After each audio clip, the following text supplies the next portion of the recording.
Hi, this is George Pradle for Caribou Art Gallery. It's Tuesday, November 6th, Election Day, so hopefully everybody got out and voted.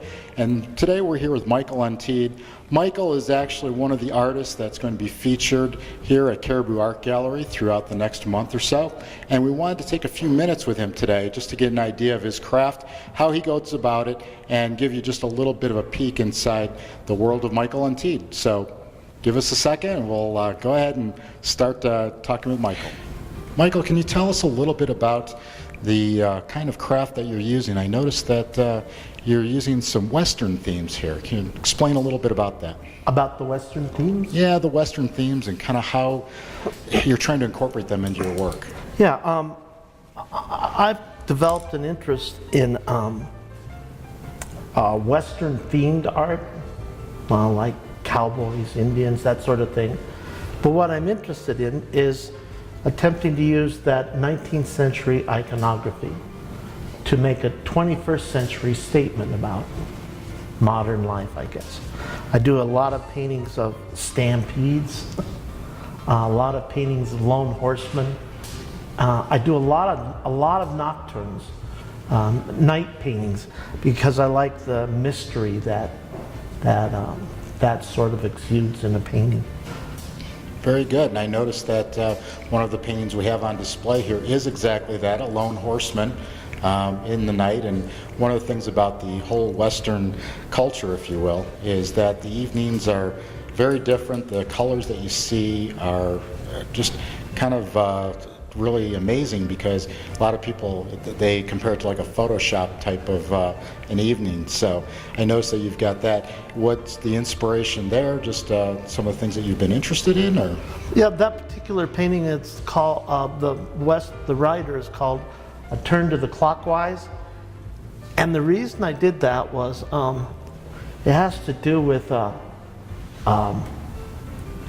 little things in life that we do habitually the same. I was reading in the biography of a Texas cattleman by the name of Charles Goodnight. And in there, Charles Goodnight drove cattle up to Colorado for 40 years back in the 19th century.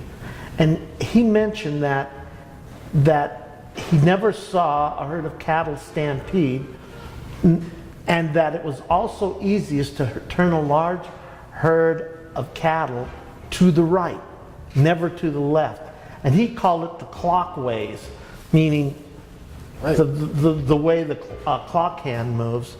And so that's what I'm painting there, is that attention to the little details in life, you know, the things we seldom think about.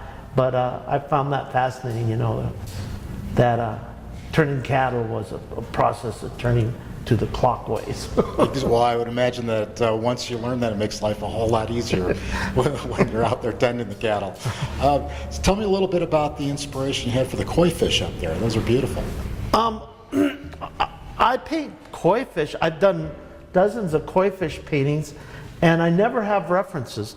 I just start putting paint on the canvas, and this particular painting was a study for a very large koi painting.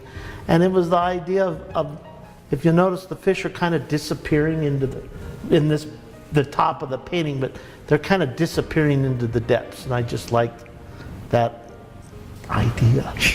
Well, that's interesting that you mentioned that, because actually the painting that you're working on right now, most folks can't see it because you closed your laptop lid, but there's actually a picture that you're I do have a photo reference, a day reference of some people driving a buggy, and they happened to drive by where I was out painting on location, and I took some photographs of them.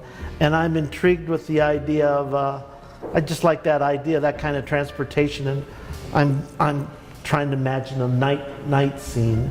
Exactly. And painting that in the light of a nocturne. So that's what I'm experimenting with this little study today. It's beautiful. We've got a couple other paintings here as well. We're looking at one more of a panoramic, a landscape type of paint. I think what's great is the diversity that you're showing here. I tried to bring a little bit of everything, some cowboy paintings, water koi paintings, landscape paintings. The painting on the end with the bright colored sky is just one I imagined. It's Cattle Drive, and it's the title of it's something like, I don't know, settling on the bedding ground would be where you know, when you drove cattle, you didn't drive them all day long. You drove them for a while, and then you stopped and you set up camp and you made something to eat, and you let the cattle graze and you took care of them for a while, and then you moved them some more. And I just was imagining, you know, what that might look like. Oftentimes when I paint a lot of Western paintings, I try to paint them as if I'm like a worker or a person in the scene and I'm looking at it from a distance. I strive a great deal to make my Western paintings look like the viewer is there rather than a photograph, or that a camera intervened, if that makes sense. Sure. A lot of the Western work I view today, I feel like I'm looking at something where models were posed and a photograph was taken, and then the piece was painted from a photo reference. And I'm trying to escape that as much as possible by A, making up most of the things that Western scenes that I paint, and B, trying to take the view of a person in the scene rather than a person with a camera, if that makes any sense at all. No, I think it actually makes quite a bit of sense. And actually that's quite a challenge then, because you can rely on a picture in order to give you some basic details, but then you have to take your own imagination. Yeah, and you know, the inspiration for that was a thing I read about a Western painter I greatly admire, was someone who painted here in Colorado in the early 1900s. His name was Frank Tenney Johnson. The Denver Art Museum has some of his pieces. And I just think he was an inspiring Western art painter. But I read this thing where Frank Tenney Johnson maintained an archive of some 15,000 photographs he took over the years that he would use for references. And a curator who knew his work well went through the photo archive and could only identify 3 paintings from all those thousands and thousands of photographs. I understand what he was doing. He was taking photographs as a reference for costume, light patterns, colors, and well, it was all black and white, not really colors, but values. But he was painting out of his mind with, you know, vague references to fall back on. So vague that no one can identify his paintings from the photographs, or vice versa. And that was really inspiring to me. Well, you must have respected that quite a bit, because it seems like that's... Yeah, and Charles Russell didn't have a camera. He had no photo archive. Everything Charles Russell painted, he painted from his head. I worked for a rancher once whose father rode and tended cattle with Charles Goodnight, or with Charlie Russell. And he said he would see something, and then later on that day at night when they were resting, he'd get out a sketchbook and he would draw what he saw previously that day. And I just like that. I like that feeling of animation, and I like that feeling of personality, of, you know, that the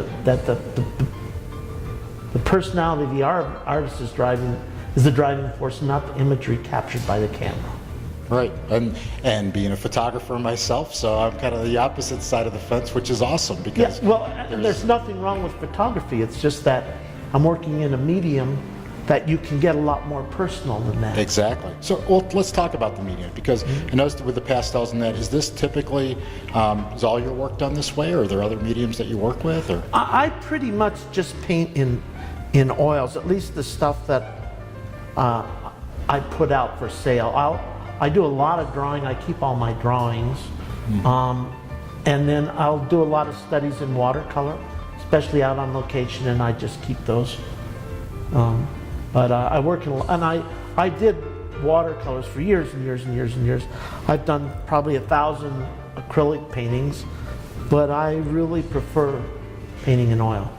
Yeah, it's obvious. And now, as far as the size of the canvases go, for this particular show, it's the small office show, so we've got all small. But are they typically small ones? No, I usually do. I really like, this is a 6x8 canvas, and I like that for studies because I can get it done really quickly, and it's not a big sacrifice if I don't like it to wipe it out or throw it away. There you go. That's a good one too.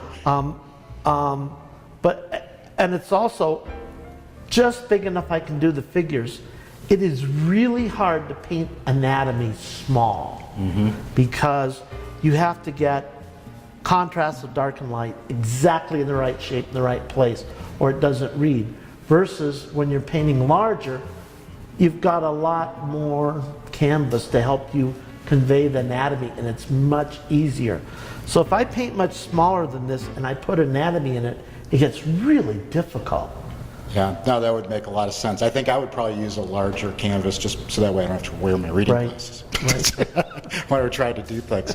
No, that's awesome. Now, when you go out, are there preferred places that you like to do when you're on location? I know around here there's just so many. Yeah. 'Cause you head My favorite out on location place is anything that's in the shade. Very smart. Now, how many years did it take you to learn that? And that took me years to learn that preference. That's the first thing I look for, is a shady spot to work from. And then you got to get there early to make sure you fight the other artists for that, right? Very good. So, how did you get started with doing art? I mean, I always drew a lot.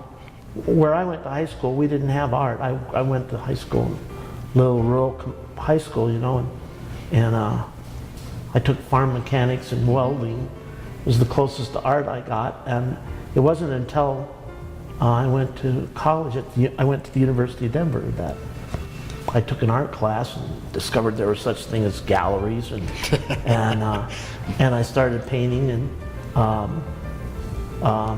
and then I went into a different field and I didn't like it, and I finally dropped out and I bought an old truck and I traveled around and I just hung out places and learned to paint and draw, and I went back and studied painting then some. And then years ago I started working with a guy named Buffalo Kaplinski, and I learned a lot from him, and then I just started painting. But, well, I'm sure that all the things that when you were younger and you were out on the farms and such, just all those memories and such really have helped you quite a bit in your art to be able to try to convey that, because it's a very difficult thing to do. Yeah, and I've always been interested in history and like storytelling, and just when I go out to a place, I know by the time I'm painting there, I don't care whether it's in Portugal or it's in Ireland or it's in Greece or it's in Texas. I know the place. I've gone there, I've looked at the light, I know everything I can pick up and learn about the history. I learn the geography, I learn about the plant life. I go around to the bars and the pubs and the taverns, and I talk to old timers and I collect stories. So I'm into sort of like the folklore of the place. And then I can start seeing paintings with what I call a bigger eye. Ah, very good. And so, I mean, my life is incredible. I just dink around a whole bunch of times. We want to thank Michael Untiedt for his time today. Number one, being able to come in and give us a demonstration of the way he does his painting, which is actually incredible. I've learned a lot about him today, and through our interview with him, hopefully we've been able to share some of his inspirations with you. And so, Michael, thank you very much. I appreciate it. Thank you. And we're looking forward for folks coming down and being able to enjoy some of your paintings. And we're going to have those paintings here through the first of the year. So come on down anytime you want. We're in Cherry Creek North. Again, George Pradle for Caribou Art Gallery. Thanks for watching.